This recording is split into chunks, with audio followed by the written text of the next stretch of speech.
Bonjour tout le monde, j'espère que vous allez bien et bienvenue dans une nouvelle vidéo dans laquelle on va discuter une maladie de surcharge qui est l'hémochromatose.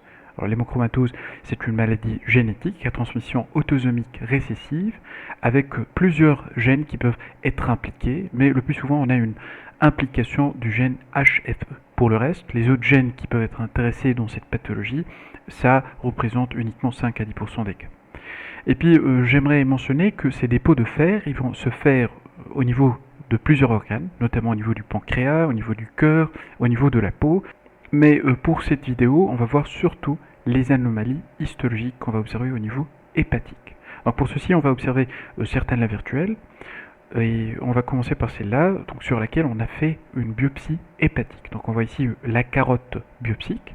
Et puis là, c'est la même image, ça veut dire que c'est juste un autre niveau de coupe de cette même carotte biopsique. Voilà, donc on va agrandir un peu pour voir ce qu'on a à observer sur un foie qui est siège de cette hémochromatose. Donc on voit déjà certaines lumières, comme par exemple ici, là ou là, là aussi, là aussi. Donc toutes ces lumières, ça représente des vénules centrolobulaires. Donc ça permet un peu de compartimenter notre parenchyme hépatique en plusieurs lobules. Par exemple, un lobule qui est là, un autre qui est là, c'est normal puisque on a dit que la vénule centrolobulaire, c'est en fait l'élément qui va être situé au centre des lobules hépatiques. Voilà un autre lobule qui est à ce niveau. Donc pour rappel, l'histologie du foie, elle a été discutée dans plusieurs vidéos, dont 2 sont déjà disponibles sur la chaîne. Je vous invite à les regarder. Donc on va agrandir un peu au niveau de ce lobule hépatique. Donc on voit la veine centrolobulaire, ou pardon, la vénule centrolobulaire qui est à ce niveau. Et puis on voit une certaine hyperpigmentation, si on va dire, une teinte qui est un peu plus foncée au niveau des hépatocytes, surtout ceux qui sont localisés en périphérie du lobule. Alors ça fait partie un peu de la physiopathie de l'hémochromatose au niveau du foie, parce que les premiers hépatocytes à être atteints, c'est les hépatocytes qui vont être situés au niveau de la périphérie du lobule, ce qui correspond aux hépatocytes de la zone 1. Alors au niveau d'un lobule, on peut répartir ces hépatocytes en 3 zones. Donc la zone la plus proche par rapport à l'espace porte, ça veut dire la plus éloignée par rapport à la vénule centrolobulaire. Cette zone-là, on l'appelle la zone 1. Alors puis la zone la plus proche par rapport à la vénule centrolobulaire, on l'appelle la zone 3, et puis entre les deux, on a la zone 2. Voilà. Donc on va agrandir maintenant pour essayer d'expliquer cette teinte un peu foncée. Et on voit directement la présence de pigments, voilà, qui sont bruns, qui sont dorés, avec un aspect qui est granulaire, donc fait de fines granules ou bien de fins grains. Voilà, tous ces dépôts, ce qu'on est en train de voir ici, donc ces granules qui sont brun dorés, c'est en fait des dépôts de fer. Et ça, c'est l'élément qu'on cherche pour poser le diagnostic de cette hémochromatose.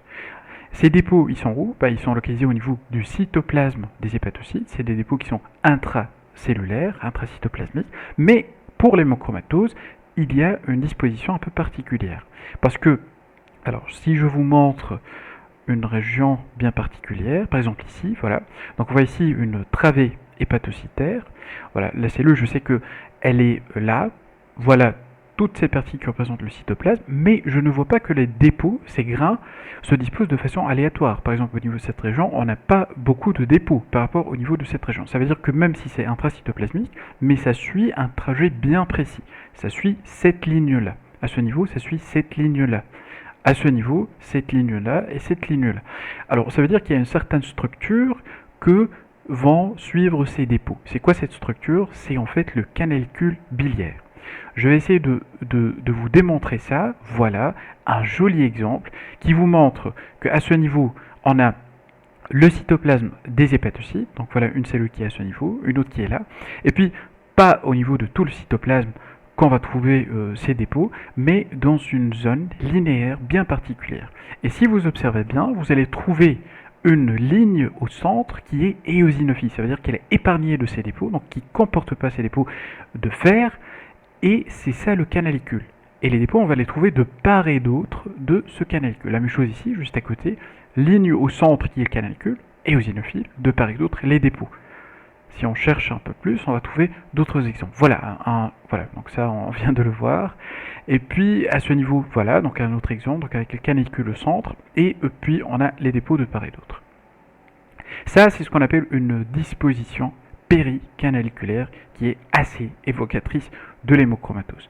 Voilà, donc les autres éléments, on voit au niveau du lobule des lumières, ça correspond au sinusoïde. Puis si je cherche les espaces portes, par exemple à ce niveau, on voit déjà qu'il est un peu élargi par une petite fibrose, sans émission de septa. Mais il faut faire attention parce que la cirrhose et la recherche de fibrose, ça doit être systématique dans le cas d'hémochromatose, parce que la cirrhose, c'est l'évolution de cette hémochromatose. On voit au niveau de l'espace porte des éléments inflammatoires. C'est un infiltrant inflammatoire qui est de type mononucléé, qui est fait essentiellement de lymphocytes, les petites cellules ici, au noyau bien arrondi, hyperchromatique, et puis dont le cytoplasme n'est pas visible. Je vois ici un petit canal biliaire, et je vois que le cytoplasme de ces cellules épithéliales est indemne de ces dépôts de fer. C'est pas toujours le cas, parce qu'on pourra observer des dépôts également au niveau des canaux biliaires. Là aussi, on est sur un espace porte, avec les éléments conjonctifs, des fibres de collagène, et puis on a un élément vénulaire qui va être la branche de la veine porte, et puis je vois ici un élément biliaire. L'agrandissement ne révèle aucun dépôt au niveau du cytoplasme des cellules épithéliales de ce canal biliaire.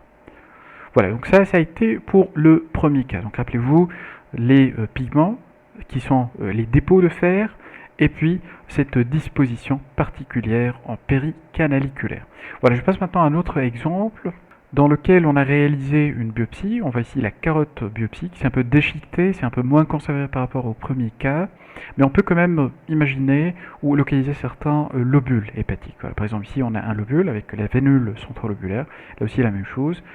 Pour le reste c'est un peu difficile, mais quand j'agrandis, voilà, je vais trouver les mêmes caractéristiques, ces mêmes pigments, ces mêmes granules fins, de petite taille, et qui se disposent en péricanaliculaire. Voilà, toujours cet aspect éosinophile linéaire qui correspond au canalicule au centre, et puis de part et d'autre, on a ces dépôts de fer. Là aussi, la même chose, un petit liseré éosinophile, et de part et d'autre, les dépôts de fer.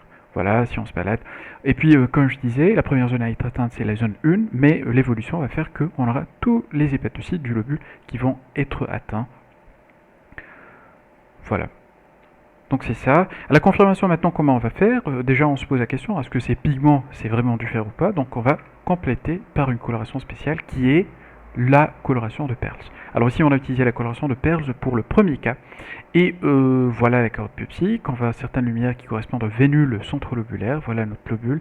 Et puis, si je passe au plus fort grossissement, je vois déjà cette positivité, cette couleur bleu foncé, ce qu'on voit ici. Et ça montre un peu plus, un peu mieux, la disposition en péricanaliculaire. Voilà.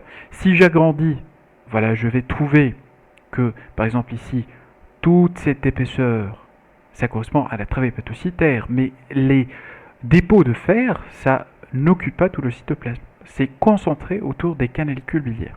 Oui, voilà donc un joli exemple qui montre le canalicule biliaire qui paraît éosinophile ici, et puis de part et d'autre, on a ces dépôts qui sont bleu foncé. Alors quand on a utilisé la coloration Pearls et que c'est bleu foncé comme ça, c'est le signe, c'est la preuve que c'est en fait des dépôts de fer.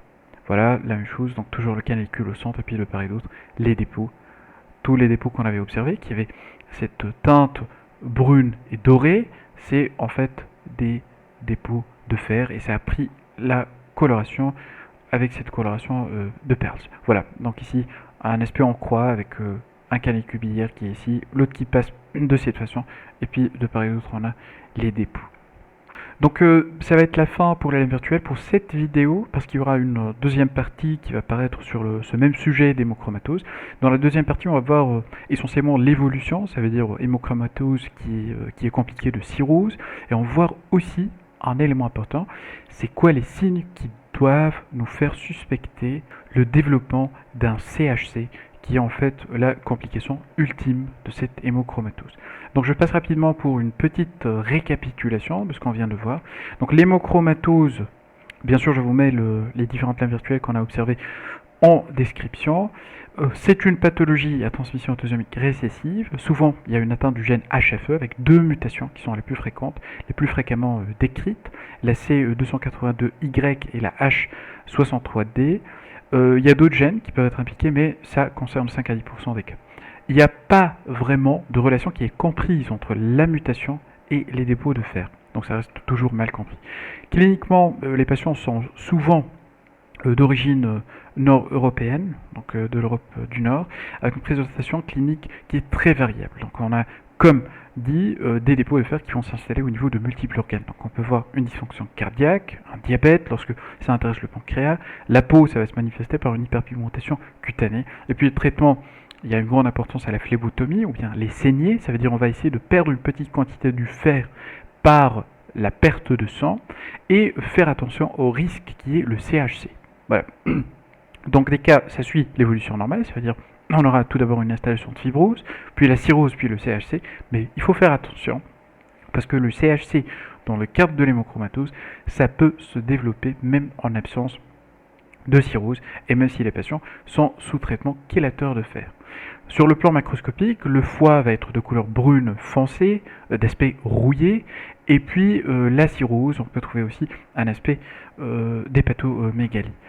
Donc microscopiquement, donc on a vu tout d'abord l'aspect de dépôt au niveau des hépatocytes. Donc en premier, c'est les hépatocytes de la zone 1, ça veut dire les plus éloignés par rapport à la veinule centrolobulaire qui vont être atteints, et puis ça va évoluer pour intéresser tous les hépatocytes des différentes zones 1, 2 et 3. Et on a cette répartition péricanaliculaire très importante à mentionner. Et puis la confirmation, ça se fait par coloration de Pearl, qui va montrer la positivité de ces dépôts. L'inflammation pour tel chronique, comme on l'a déjà observé, c'est un élément qui est souvent rencontré dans le cas de l'hémochromatose. Donc on arrive comme ça à la fin de cette première partie sur l'hémochromatose. Je vous dis merci et à très bientôt pour la prochaine vidéo.